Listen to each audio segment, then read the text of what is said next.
अहो ऐका ना, आज मी तुमच्यासोबत शेअर करणार आहे आमच्या चंद्रपूरमधील किंवा विदर्भामधील एक खास रेसिपी. तर आज मी तुमच्यासोबत शेअर करणार आहे लाखाच्या डाळीपासून वडे कसे बनवायचे.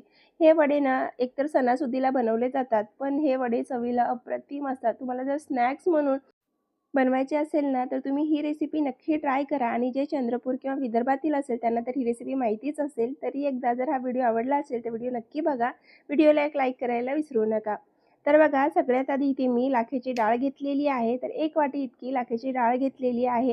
ही जवळपास तुरीच्या डाळीसारखी दिसते. तर सगळ्यात आधी आपण डाळीला छान स्वच्छ धुवून घेऊया. तर बघा इथे मी भरपूर पाणी ॲड केलेलं आहे. छान हाताने घासून आपल्याला ही डाळ धुवून घ्यायची. 1-2 पाण्याने डाळ धुवून घ्यायची आहे. तर इथे डाळ धुवून घेतलेली आहे. आता याच्यामध्ये 1 ते 2 ग्लास इतकं पाणी ॲड करायचं आहे आणि डाळ भिजत ठेवायची आहे 2-3 तासासाठी. तर बघा पाणी ॲड केलेलं आहे. आता झाकण लावूया आणि 3 तासासाठी डाळ भिजत ठेवूया. 3 तास इथे पूर्ण झालेले आहे. डाळ खूप छान भिजलेली आहे. थोडीशी एक बघा अशा पद्धतीने नखाने कट करून बघायचं. डाळ व्यवस्थित कट झाली की समजायचं एकदम तयार झालेली आहे आपली डाळ भिजून. तर आता लगेच आपल्याला एक सिंपलचं वाटण तयार करायचं आहे. हे जे वडे आहेत ना बनवायला अतिशय सोपे आहेत. कमी साहित्यात बनवून तयार होतात. तर बघा सगळ्यात आधी इथे मी मिक्सरचा पॉट घेतला आहे. त्याच्यामध्ये 3 ते 4 लसणाच्या कड्या, 4 हिरवी मिरची आणि अर्धा चमचा इतकं जिरं ॲड केलेलं आहे. मिक्सरला लावून एकदम बारीक पेस्ट तयार केलेली आहे. बघू शकता तुम्ही छान जाडसर वाटून घेतलेलं आहे. आता हे आपल्याला एका बाउलमध्ये काढून बाजूला ठेवून घ्यायचं आहे. कारण याच मिक्सरच्या पॉटमध्ये आपल्याला डाळसुद्धा बारीक करून घ्यायची आहे.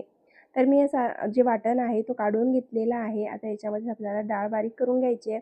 डाळ इथे मी डाळीतलं पूर्ण पाणी काढून घेतलेलं आहे बघा. एकतर चाळणीत काढा किंवा असंही काढून घेतला तरी चालेल. तर थोडीशी 1-2 चमचा इतकी डाळ मी बाजूला काढून ठेवलेली आहे अख्खी डाळ आणि बाकीची डाळ आपल्याला मिक्सरला लावून बारीक वाटून घ्यायची आहे. डाळ बारीक वाटत असताना एकदम जास्त पेस्ट करायची नाही. छान अशी जाडसर डाळ वाटून घ्यायची आहे. तर बघा इथे मी पूर्ण डाळ भरून घेतलेली आहे. आता मिक्सरला लावून छान जाडसर डाळ वाटून घेणार आहे. तुम्ही त्या डाळीचा टेक्स्चर बघा. खूप जास्त पेस्ट केलेली नाही आहे मी. याच्यामध्ये काही-काही डाळीसुद्धा तुम्हाला दिसत असतील. तर आता हे पेस्ट आपल्या डाळीचं तयार झालेलं आहे. आता एक बाउल घ्यायचं आहे. त्याच्यामध्ये ही डाळीचं पूर्ण पेस्ट काढून घ्यायचं आहे किंवा डाळ काढून घ्यायची आहे वाटून घेतलेली. तर बघा इथे भरपूर प्रमाणामध्ये थोडीशी जाडसर डाळ आहे. त्याच्यामध्ये थोडीशी डाळसुद्धा दिसत असेल तुम्हाला, तर असाच डाळीचा टेक्स्चर आला पाहिजे. एकदम जास्त बारीक जर डाळ झाली ना, तर वडे चवीला तेवढे छान लागत नाही. म्हणून डाळ जाडसर वाटा आणि त्यानंतर त्याच्यामध्ये 1 ते 2 चमच जे आपण बाजूला काढून ठेवलेली डाळ आहे ना, ती सुद्धा ॲड करून घ्यायची. त्यानंतर व्यवस्थित सगळं हा मिश्रण आहे ना डाळीचं तो मिक्स करून घ्यायचं. त्यानंतर आता बाकीचे मसाले ॲड करायचे आहेत.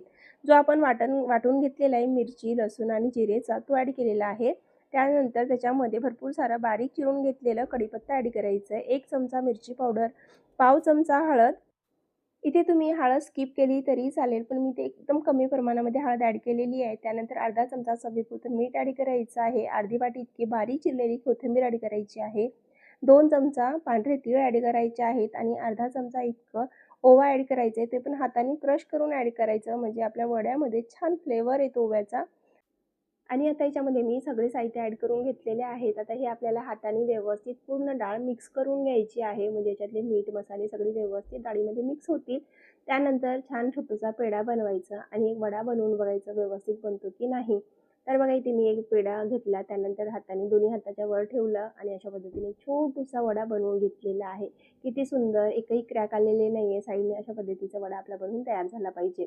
गॅसवर मी तेल तापण्याकरिता ठेवलेलं आहे. तेल छान कडकडीत गरम करायचं. त्यानंतर त्याच्यामध्ये वडे टाकायचे. तर बघा इथे मी वडा बनवून दाखवते तुम्हाला. अशा पद्धतीने छोटे खूप मोठे पण वडे करायचे नाही आणि खूप जाड पण वडे करायचे नाही. छान असे बारीक पातळ वडे बनवून घ्यायचे आहेत. तुम्ही इथे बघू शकता मी किती पातळ वडे बनवून घेतलेले आहेत. त्यानंतर अशाच पद्धतीने एक-एक वडे बनवून घ्यायचे आणि तेलामध्ये तळण्याकरिता टाकायचे. तर बघा एक वडा टाकून घेतलेला आहे. अजून एक बनवून दाखवते तुम्हाला. एक छोटासा पेढा घ्यायचा. दोन्ही हातामध्ये अशा पद्धतीने इकडून तिकडे टाकत जायचं आणि थापून घ्यायचं आहे. तर बघा दुसरा वडासुद्धा इथे मी बनवून घेतलेला आहे. खूप जास्त जाडही नाही आणि एकदमही पातळ केलेलं नाही आहे. छान असे मीडियम वडे इथे बनवून घेतलेले आहे. अशाच पद्धतीने आपल्याला सगळे वडे इथे बनवायचे आहेत.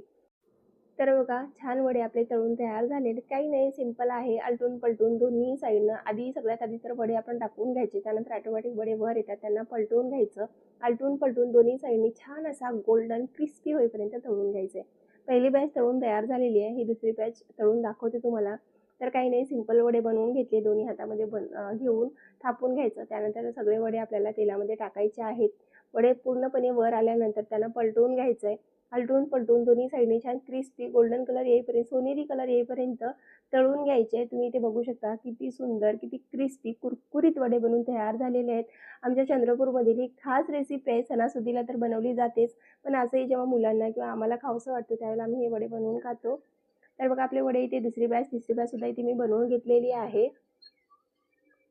तर तुम्हाला जर ही रेसिपी आवडली असेल आणि तुम्ही जर चंद्रपूरमध्ये असाल ना, नक्की एकदा कमेंट करून सांगा. तर बघा ही तिसरी बॅच पण बनवून घेतलेली आहे. अशा पद्धतीने ते मी सगळे वडे बनवून घेतलेले. एक बॅच खाऊन झालेली आहे. बाकीचे उरलेले वडे मी तुम्हाला दाखवते.